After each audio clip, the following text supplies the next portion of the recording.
Welcome to Cooking That Gets You Laid. I'm Crybaby Cowboy, and this week we're making a bloody quick roast. You ever get home and are too knackered to put out? Well, dinner can be like that. I find that food, much like love making, should be easy and quick. The secret to a bloody quick roast is all in the thickness of your meat, so a chop that you might usually do on a barbie is going to get some oven treatment. But before we start on the food, I'll set you up with a roasting tip that will make washing up a dream.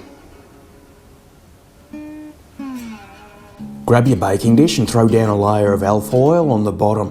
That'll stop any juices or fats from dirtying your dish, but you'll also need some baking paper on top to stop your grub adhering to your foil. That means moving any food won't result in a tear in the lining and fluid spilling through into some that you're pretty sure isn't yours. Whack your oven on, belt her up to 200 degrees of Celsius. If you want that in Fahrenheit, you can punch yourself in the face. Imperial measurements are dead, son.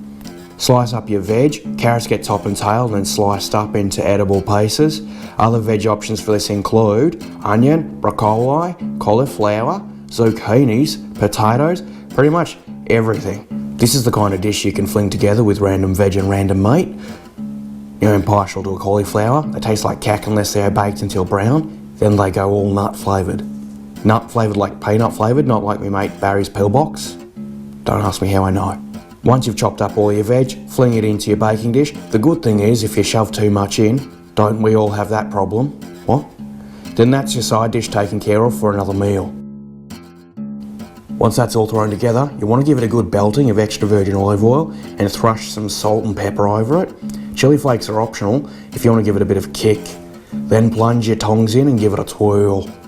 When it's all mixed, you're sitting pretty. If you want some garlic in there, crush it with the flat of your blade, rip the skin off, tear it up and fling the little bits in and around your veg. Whack your baking dish in the oven and make sure you arrange your trays in there so you get some room above it, because you'll be flinging some meat on there shortly.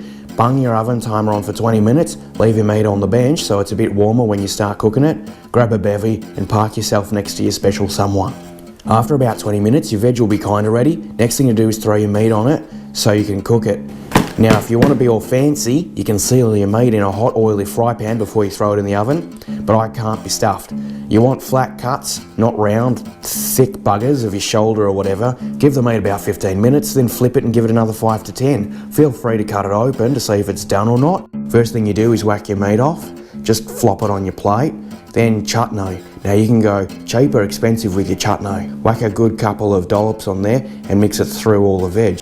You always end up with a bit of juice for your meat in the bottom there. That's going to add extra flavour to your chutney situation. Also, if you have herbs growing in your garden and want to add them in, grab a handful, chop them up and drop them in now. Once you're done, whack your meat back on your dish so you can serve up. Bog your veg on your plate, then whack your meat on top, or sort of on top but off to the side, whatever looks right. Season the meat with a good pinch of salt and voila. That is some simple and sexy dinner for you and a special someone.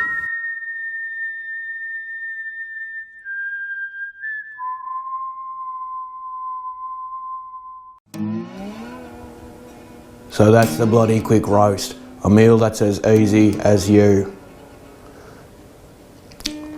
If your meat's hard, or your meat that's in your dinner, because it's just come out of the freezer, it'll take longer to cook, but it can be thrown on top of your veg earlier on to get the extra cook time in.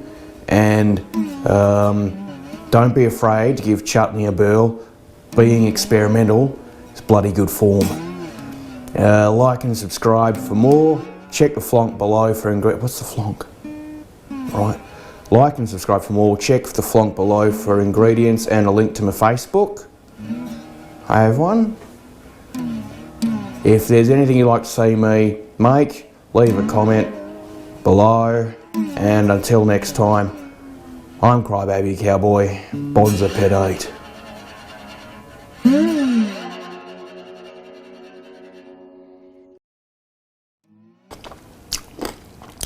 Chutney, that's good.